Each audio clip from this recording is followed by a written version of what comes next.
Hello, fellow collectors. Frank M. TTM here, back with another TTM Success video. TTM stands for Through the Mail. This is Through the Mail Autograph Successes.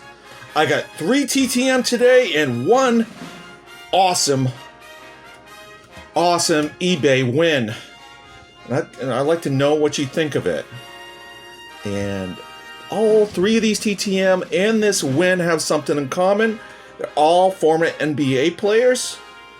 And 2 of them are Celtics Hall of Famers. Let's get right at it. First we have an eBay win. Tell me what you think of this one here, people. This is a good one. Probably the best thing I ever got off of eBay. I'm gonna reveal here who this is, a Celtics.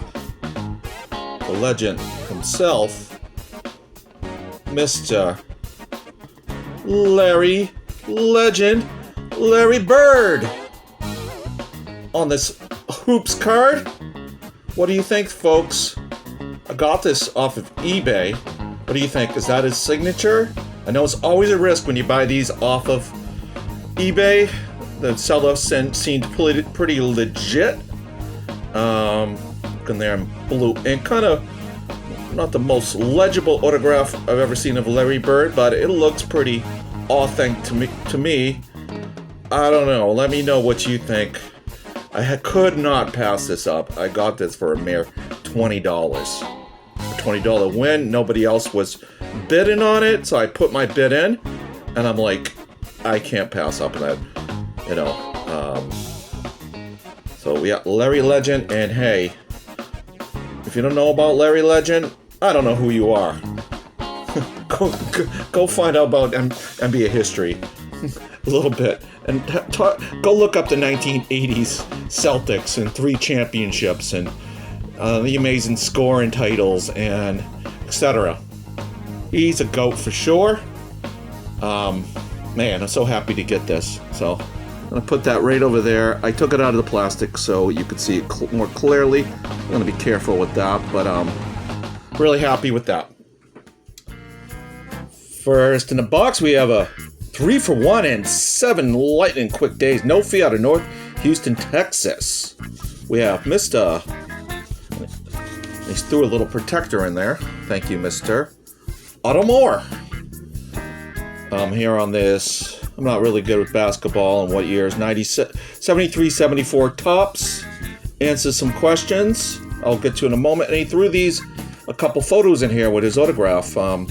That's him with the Jazz, the New Orleans Jazz, and also another one with the Jazz. So did appreciate that very much. Adding those to the PC. This is Otto George Moore.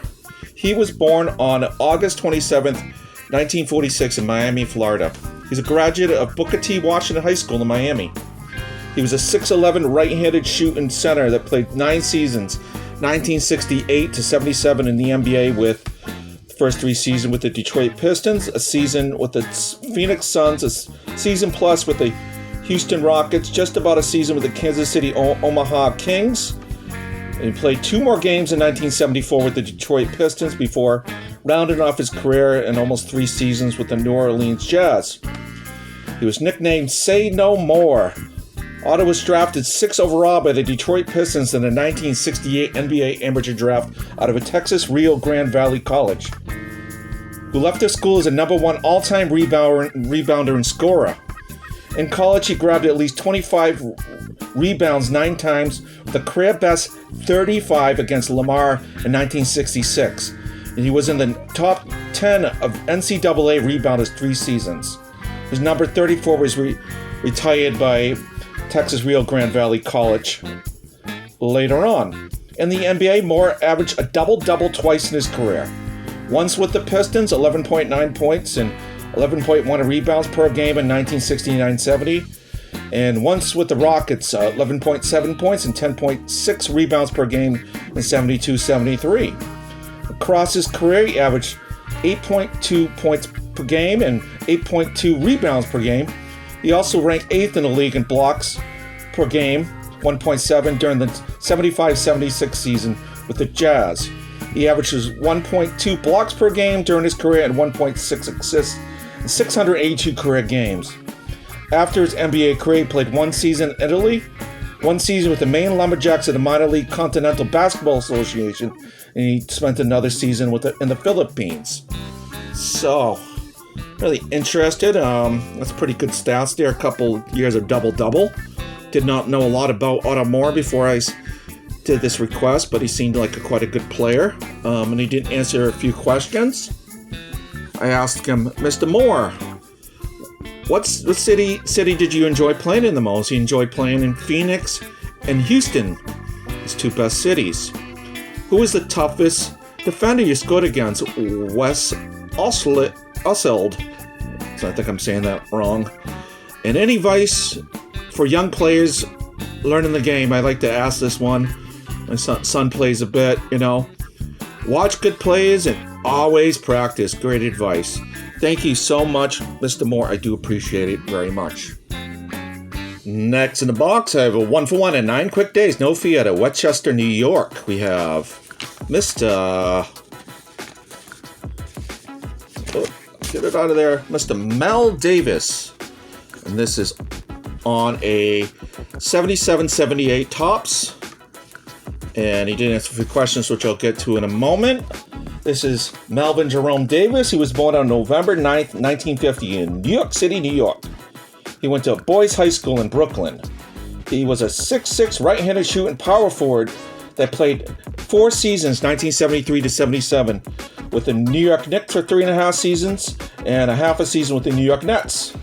Nicknamed Killer, Night Stalker, Big Chucker, Davis was the 14th overall pick in the 1973 NBA amateur draft out of St. John's College in Queens, where he was a third-team All-American in 1972. In his NBA career, he averaged 5.3 points per game, 4.3 rebounds, 0.9 assists in 190 career games.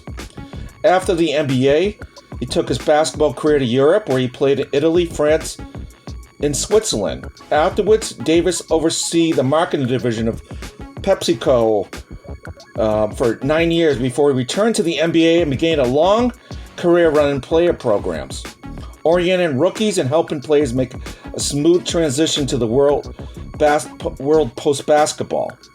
In 2005, he was personally appointed by David Stern, the NBA commissioner, and accepted the position of executive director of the National Basketball Retired Players Association. He holds a marketing degree from St. John's, a master's degree in psychology and counseling from Fordham University, and a master's degree in career planning from New York University. So pretty cool. There, looking sweet with the blue ink here, and he did answer a few questions. And I did ask him. What did I ask him? Who is your favorite NBA teammate? Willis Reed. Toughest defender you scored against? Julius Dr. J. Irvin. Any advice for young players learning the game? Get a degree to fall back on? Have a plan B. Terrific advice, Mr. Davis. I do appreciate it so much.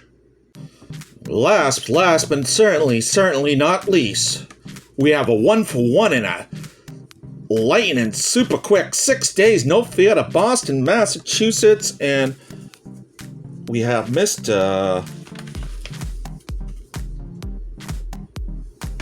Bobcousy on this 1957 Topps reprint card.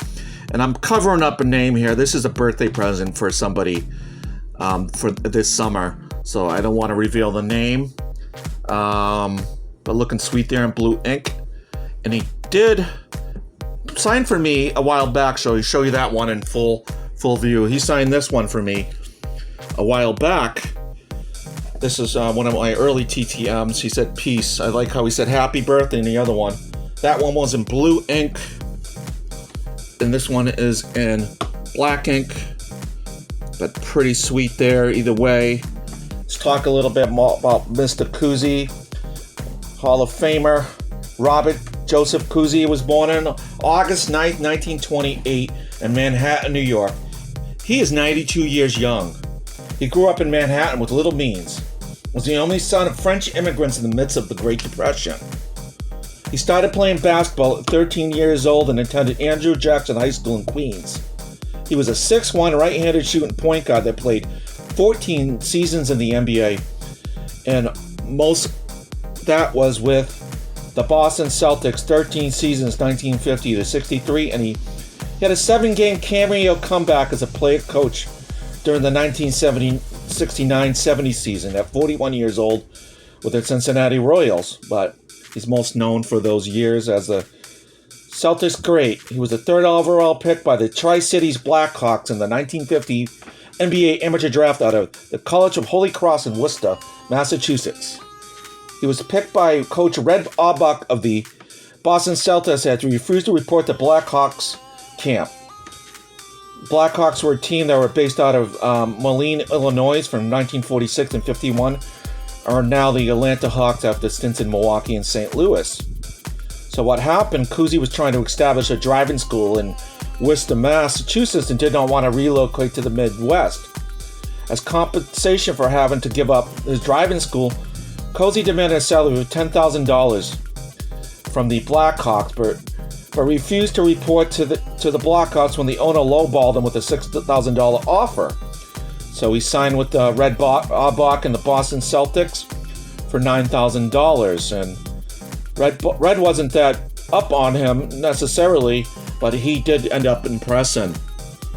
He had an exceptionally successful career with the Boston Celtics, leading the league in an unprecedented 8 straight years in assists, playing on 6 NBA championship teams, and being voted into 13 NBA All-Star games in his 13 full NBA seasons. He's also named to 12 All-NBA first and second teams, and won the 1957 NBA Most Valuable Player Award. During his career, Cousy was introduced a blend of ball handle and passing skills to the NBA that earned him the nickname the Houdini of the Hardwood. Also known as Coos, he was regularly introduced at the Boston Garden as Mr. Basketball.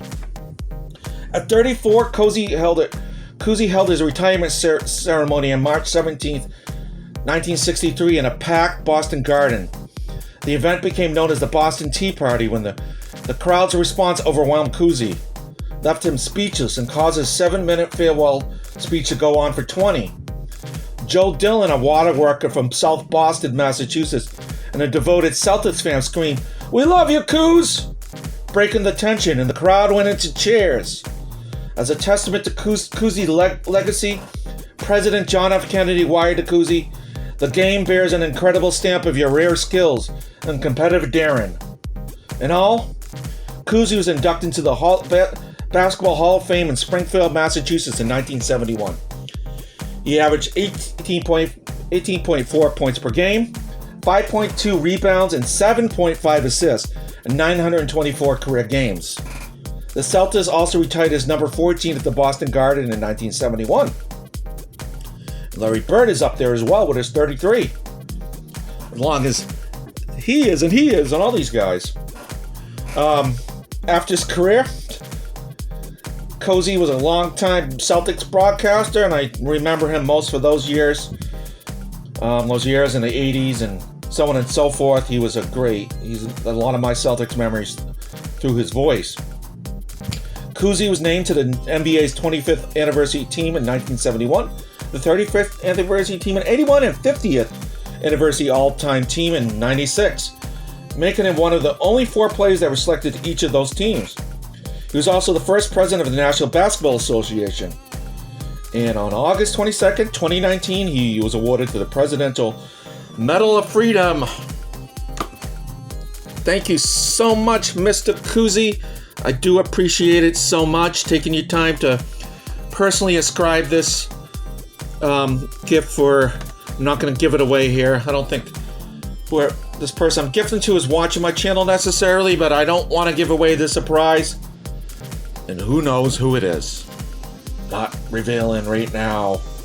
But anyways, thank you so much, Mr. Cousy. I do appreciate it so much. And I want to thank Mr. Larry Bird. Although he didn't sign that personally for me, I want to thank you for the great memories. Being the Celtics Lammers, bringing 3 championships to Boston. And all on and so forth. Larry Legend. Cool win there. You tell me, give me some comments about that one. I want to thank Mr. Otto Moore. Mr. Mel Davis and Mr. Bobcousy.